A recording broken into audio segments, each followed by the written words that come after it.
The massive crystal dome of the Galactic Council chamber buzzed with hundreds of alien voices. Representatives from across the galaxy had gathered on Nexus Prime, their homeworld's concerns echoing through translation devices that filled the air with mechanical whispers. Ambassador Kethvar of the Vorthak Empire stood at the central podium, his four muscular arms spread wide in frustration. His red scales gleamed under the artificial suns that lit the chamber, and his voice carried the authority of a species that had conquered 12 star systems in the past century. "Friends and allies," he began, his words automatically translated into dozens of languages. "We face a problem that makes no sense. The humans have refused our invitation to join the Outer Rim campaign. Again." A ripple of clicks and whistles moved through the assembled delegates. The insectoid representatives of the Hive Collective tapped their wings in what passed for laughter among their kind. Ambassador Zekthar of the Crystalline Hierarchy leaned forward, his mineral body catching the light. "Perhaps they show their true nature at last," Zekthar said, his voice like grinding stone. "Cowardice hiding behind pretty words about peace." But Elder Morthani of the Etherian Collective raised one of her many tentacles for silence. The ancient being had lived for over 3,000 years and had seen the rise and fall of many civilizations. Her voice carried weight that even the most aggressive species respected. "We must not forget recent history," she said slowly. "The War of Three Suns ended only 50 cycles ago. The humans destroyed the Hegran Armada in 7 days. 7 days. Colleagues, the Hegrans had ruled the outer spiral for 5 centuries. The chamber grew quiet. Everyone remembered the Hegran Empire. Their ships had been the size of small moons, their weapons capable of cracking planets. They had seemed unstoppable until they met humanity." Kethvar paced behind the podium, his tail lashing with agitation. "That is exactly what puzzles us. The humans prove they can fight. Their military reputation terrifies half the galaxy. Yet every time we propose military action, they suggest talks instead.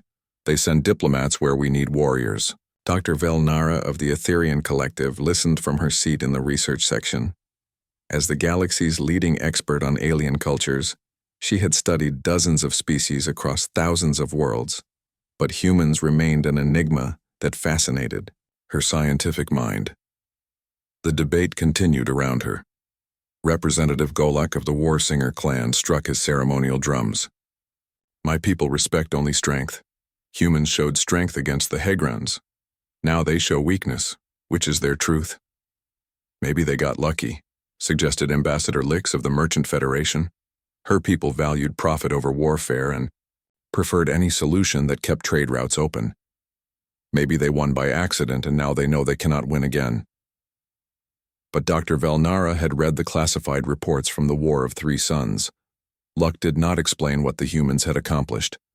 She had seen the tactical analyses, the battlefield recordings, the psychological profiles of human military leaders. What the humans had done to the Hegran Armada was not luck. It was artistry. Elder Morthani's voice cut through the growing argument. "Perhaps we need to understand before we judge. Dr. Velnara, you have studied more alien cultures than anyone in this chamber. What do you think?"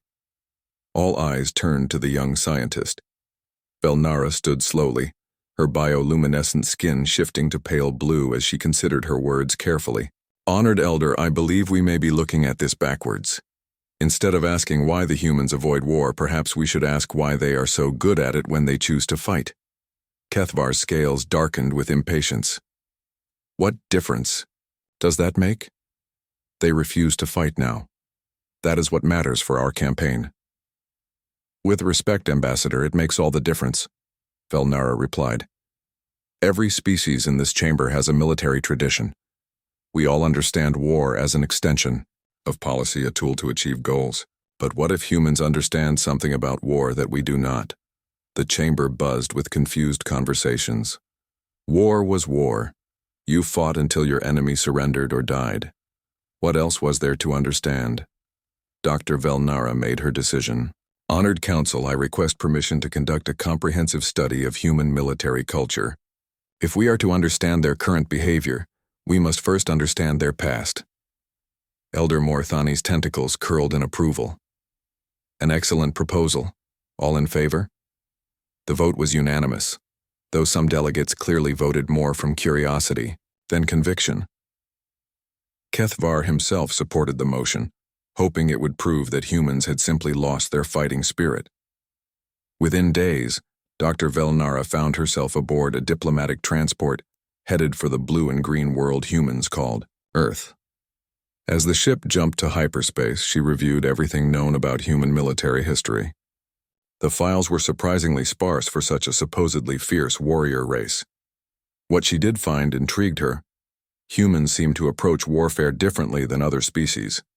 Where most aliens fought for territory or resources, humans appeared to fight for ideas. They had concepts in their military doctrine that did not exist in other species' languages. Terms like total war and unconditional surrender appeared frequently in their historical records. As Earth grew larger in her view screen, Dr. Velnara wondered what secrets she would uncover about this mysterious species that the galaxy both feared and misunderstood. Dr. Velnara's transport descended through Earth's atmosphere on a clear morning. The human city of Geneva spread below her like a complex pattern of metal and glass, much smaller than the megacities she had seen on other worlds. Rivers wound between the buildings, and patches of green parks dotted the landscape. It looked peaceful, almost fragile compared to the fortress cities of warrior species. Her first meeting was with Ambassador Lee at the United Earth Diplomatic Corps. Lee was a middle-aged human with graying hair and kind eyes that crinkled when he smiled. His office walls were covered with certificates of peace treaties and photographs of successful negotiations. "Welcome to Earth, Dr. Velnara," Lee said warmly. "We are honored by your visit. How can we help your research?" "I am trying to understand human attitudes toward military conflict," she explained. "The Galactic Council finds your recent diplomatic choices puzzling." Lee nodded thoughtfully. "We believe that violence should always be the last option, never the first. Every conflict can be solved through patient discussion and compromise. Humanity has learned that war brings only suffering." Over the following days, Velnara interviewed dozens of humans involved in peacekeeping work. Dr. Park ran a center that helped former soldiers deal with the mental wounds of war. He showed her through clean, quiet rooms where humans sat in circles, talking about their experiences. "War damages the mind as much as the body," Park explained. "We have learned that preventing conflict is much better than trying to heal its victims afterward." The humans she met all shared similar views. They spoke of war as something primitive and unnecessary, a relic from humanity's violent past. They seemed genuinely committed to peace, which only deepened the mystery for Velnara. But she began to notice small details that did not fit the picture they painted. When she mentioned the War of Three Suns, even the most peaceful humans would grow quiet. Their eyes would take on a distant look, as if remembering something they preferred to forget. They would change the subject quickly or make excuses to end the conversation. She also noticed how humans treated their war memorials. In the center of Geneva stood a simple black wall covered with names. She watched humans stop before it, some leaving flowers, others just standing in silence.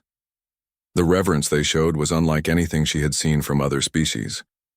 Most aliens celebrated their military victories with loud festivals and proud displays of weapons. Humans mourned theirs. The breakthrough came during a visit to the Seoul Military Academy.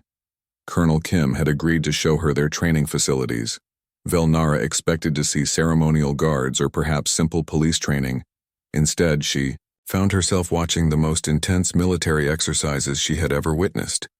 Human soldiers moved through complex scenarios with perfect coordination. They adapted to changing situations faster than most species could think. Their weapons were sleek and efficient, their tactics sophisticated beyond anything in her xenobiology databases.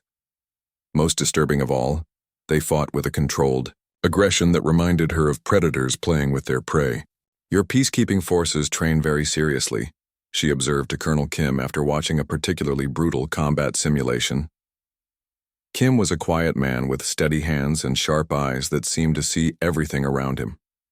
"We train for scenarios we hope never to face," he replied. "Better to be prepared and not need it than to need it and not be prepared." But why maintain such capabilities if you truly believe in peaceful solutions? Kim was quiet for a long moment, watching his soldiers clean their weapons with practiced efficiency. Dr. Velnara, may I ask you about your own species' military history? The Etherian collective fights only when attacked, she answered. We prefer to avoid conflict through negotiation. And when you do fight, what is your objective? To defeat the enemy force threatening us, of course. Kim nodded slowly. That is how most species think about war. Defeat the enemy force. Achieve your objective, then return to normal life. It is clean and simple. Is that not how humans fight? No, Kim said quietly. It is not.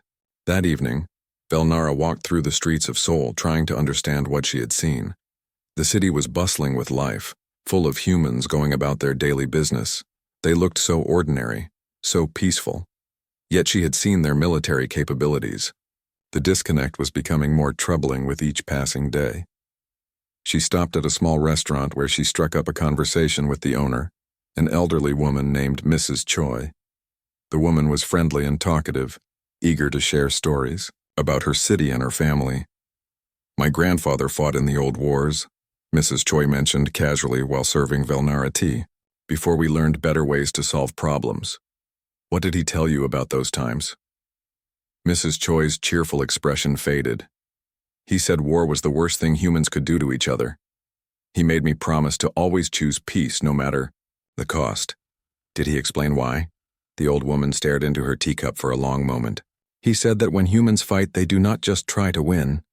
They try to make sure their enemies can never fight again. Ever.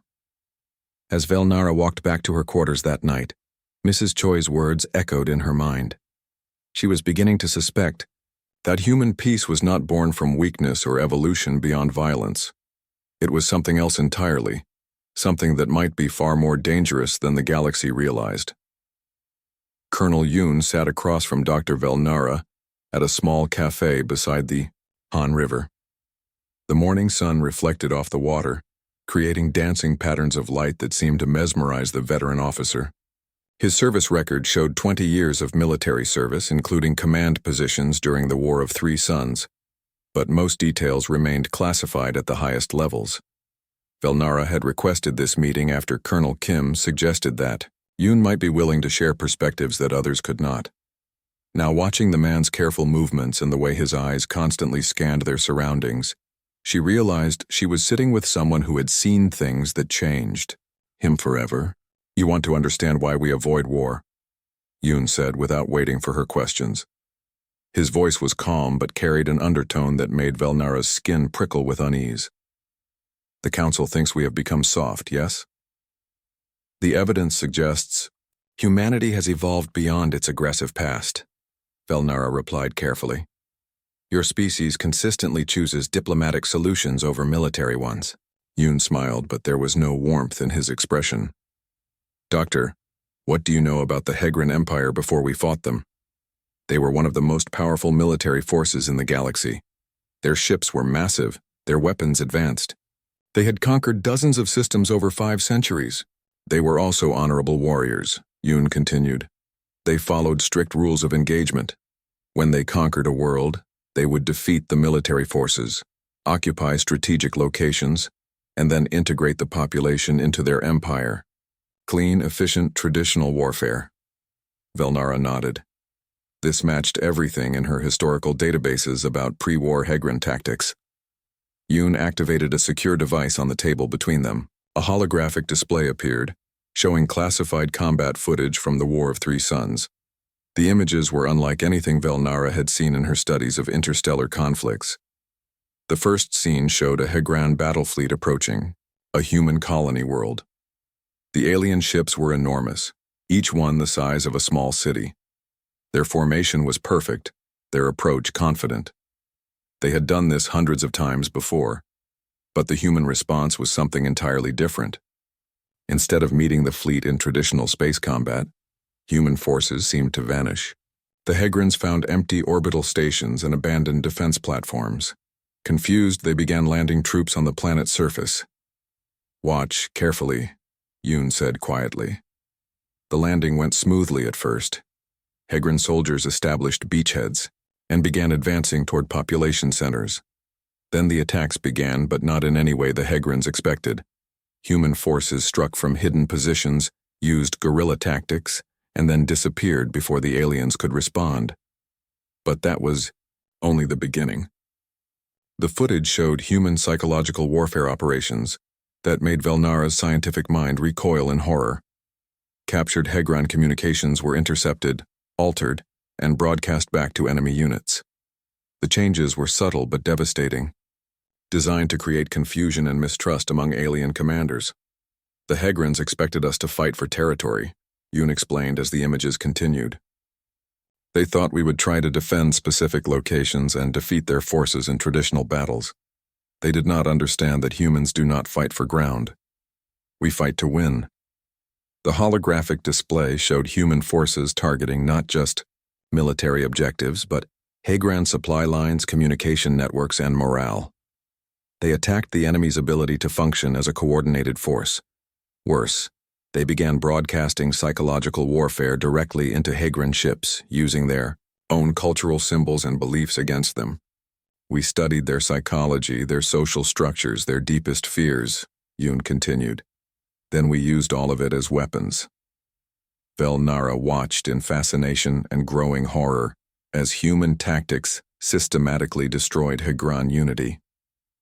Alien. Commanders began questioning orders. Supply officers hoarded resources, and entire units refused to advance because they no longer trusted their own intelligence reports. But this is not traditional warfare, she protested. Most species fight to achieve specific objectives, then negotiate peace. Most species fight battles, Yoon corrected. Humans fight wars. When we decide to use violence, we do not stop until our enemy cannot threaten us anymore. Not just their military forces, but their entire ability to make war. The final images showed the collapse of the Hegran fleet. Ships turned on each other as confused commanders acted on false information. Supply chains broke down as human sabotage destroyed their logistics network. Within 7 days, the most powerful military force in the galaxy had effectively destroyed itself. We did not defeat the Hegran Empire, Yoon said as the display faded. We convinced them to defeat themselves. Velnara sat in stunned silence, trying to process what she had witnessed. Your people developed these tactics specifically for the War of Three Suns? Yoon's laugh was sharp and bitter. Doctor, we developed these tactics fighting each other. For thousands of years, humans perfected the art of total warfare against other humans. The Hegrans were just the first aliens to experience what we are truly capable of. He leaned back in his chair, his eyes distant. We do not fear war because we are weak, Dr. Velnara. We fear war because we know exactly what we become when we fight. We know what we are willing to do to win. As they sat beside the peaceful river, Velnara began to understand that human pacifism was not the absence of martial capability. It was the conscious choice of a species that had explored the darkest possibilities of warfare and decided to step back from that abyss.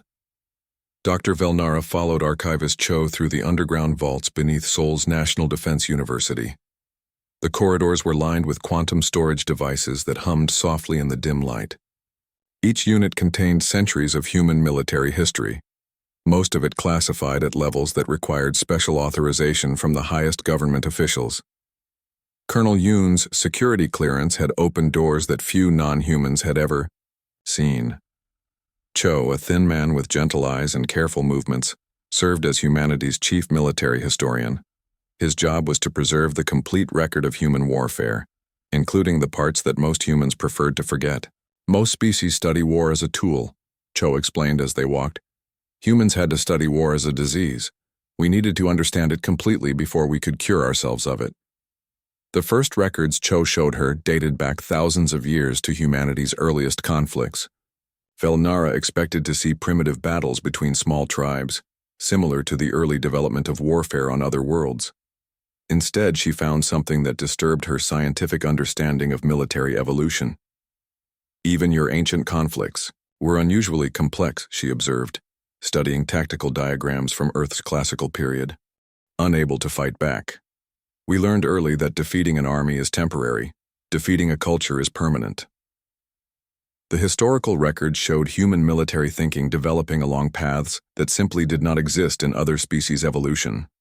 While most aliens fought to achieve specific goals and then returned to normal life, humans developed concepts that seemed designed to end conflicts forever. Cho pulled up records from what humans called their world wars. The scale of destruction shocked Velnara. Entire continents became battlefields. Civilian populations became military targets. Technologies developed for peace were transformed into weapons of mass destruction with frightening creativity. People fought each other with such intensity, she murmured, studying casualty reports that numbered in the millions. We fought as if the survival of our species depended on victory, Cho said quietly, because we believed it did. Each side convinced itself that losing meant the end of everything they valued. The records showed human warfare evolving beyond anything seen on other worlds. Psychological operations that targeted enemy morale. Economic warfare that destroyed the ability to fund military operations. Cultural attacks that undermined the enemy's will to resist. Humans had developed warfare as a complete system that attacked every aspect of their opponent's society. But the most disturbing revelation came when Cho showed her humanity's nuclear age.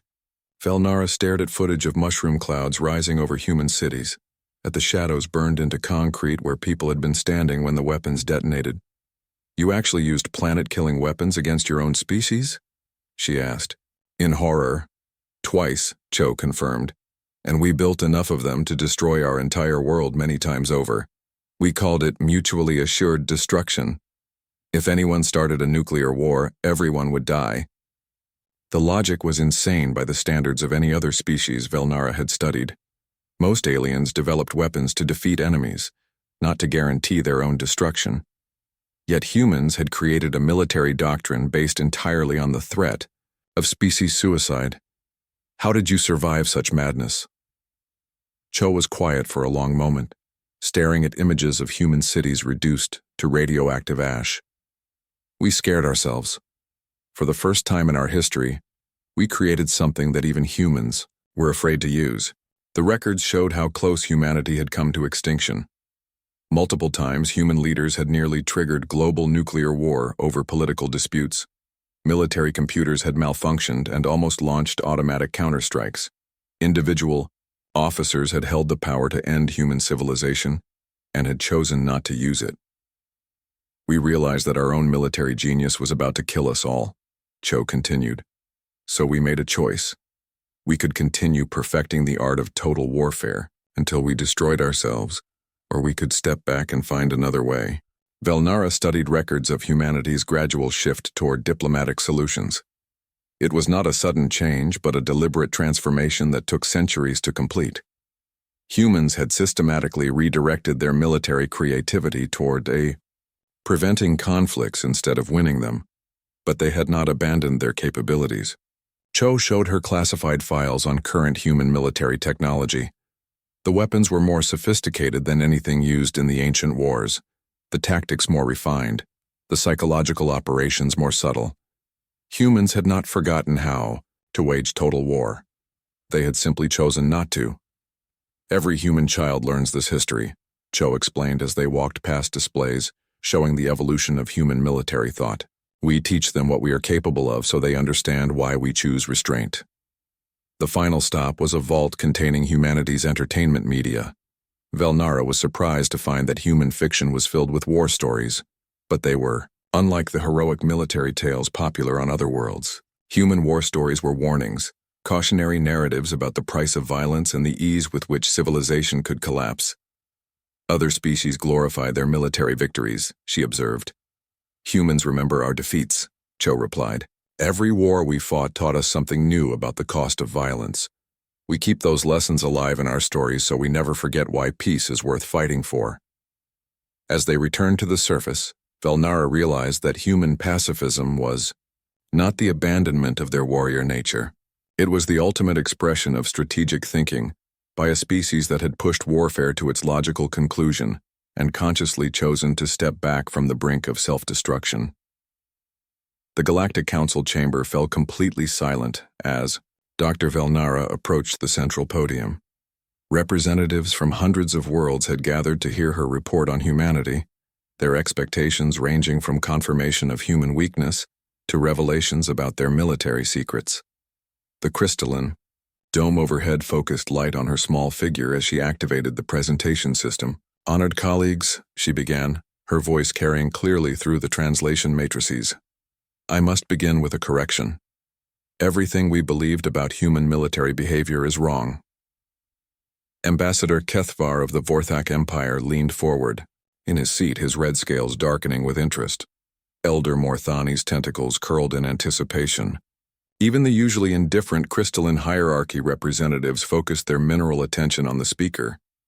"Humans do not avoid war because they have evolved beyond violence," Velnara continued. "They avoid war because they have perfected it to such a degree that they alone truly understand what it costs." The first gasps of surprise rippled through the assembled delegates. Velnara activated her holographic display, showing carefully selected footage from humanity's military history.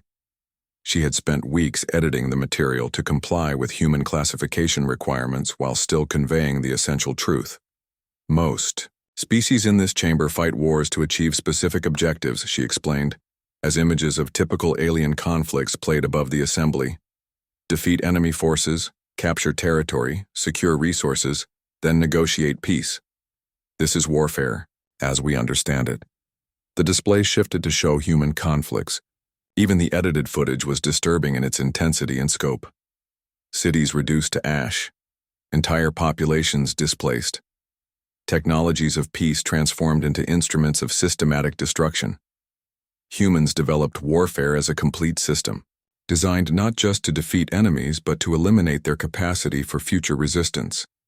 They call this total war, and it targets every aspect of an opponent's society. Representative Golak of the Warsinger clans struck his ceremonial drums in confusion. "This makes no sense. Why would any species make war so destructive?" "Because they fought each other," Velnara replied. "For thousands of years, humans waged total war against other humans. They perfected psychological operations that destroy enemy morale, economic warfare that eliminates the ability to fund resistance, and cultural attacks that undermine the will to fight." The chamber buzzed with alarmed conversations as delegates realized the implications. If humans had developed these capabilities fighting their own species, what might they do to aliens who threatened them? Ambassador Kethvar stood abruptly. "You are suggesting that human reluctance to join our military campaigns is not weakness but strategy?" "I am stating that when humans advocate for diplomatic solutions, they do so from the perspective of beings who have explored every alternative and found them inadequate." Velnara's next images showed the aftermath of human nuclear weapons. They developed planet-killing weapons and used them against their own cities. They built enough nuclear weapons to destroy their entire world multiple times over. The silence in the chamber was absolute. Most species had developed weapons of mass destruction, but none had ever used them in actual warfare. The concept of deliberately targeting civilian populations with world-ending weapons was beyond the military thinking of any other known civilization. "They scared themselves," Velnara explained. "Humans became so effective at warfare that they nearly destroyed their own species. At that point, they made a conscious choice to step back from total military capability and pursue peaceful solutions. Instead," Elder Morthani's ancient voice carried clearly through the chamber, "are you saying their current restraint is temporary? That they retain the capability for such warfare? Their current military technology surpasses anything they possessed during their most destructive periods," Velnara confirmed. "They have not abandoned their capabilities. They have chosen not to use them." The political implications struck the delegates immediately. If humans were restraining themselves rather than lacking the ability to fight, their peaceful advice carried very different weight. Species that had dismissed human diplomatic suggestions as weakness now realized they might be warnings. Ambassador Kethvar's confidence had completely evaporated. "What do you recommend regarding our Outer Rim campaign?" "I recommend extreme caution," Velnara replied. "Human military doctrine does not recognize limited objectives or proportional responses. If they decide to fight, they will continue until their opponents cannot threaten them again, ever. The voting that followed was swift and decisive. The Vorthak Empire's expansion plans were indefinitely postponed. Several other militaristic species announced reviews of their own aggressive policies. Most significantly, the Council unanimously approved the creation of a military ethics committee to study the implications of total warfare. Ambassador Han arrived at the Council chambers 3 days later to assume leadership of the new committee. The former colonel and current diplomat carried herself with the quiet confidence that Velnara had learned to recognize in human military personnel. Her appointment sent a clear message to the galaxy about humanity's new role in interstellar affairs. The irony is profound, Elder Morthani observed to Velnara after the final vote. The species that perfected warfare now leads our efforts to prevent it. Perhaps that is why they are uniquely qualified for the task, Velnara replied. Only those who truly understand the cost of total war can effectively argue for peace. As delegates departed for their homeworlds carrying news that would reshape galactic politics, Velnara reflected on her final conversation with Colonel Yoon. She had asked him if humans would ever fight again. His response had been characteristically simple and terrifying. We will always be ready to fight. That is precisely why we work. So hard to ensure we never have to. The galaxy had finally learned that sometimes the most peaceful beings are those who understand violence most intimately, and that true strength lies not in the willingness to fight, but in the wisdom to choose. Restraint over destruction,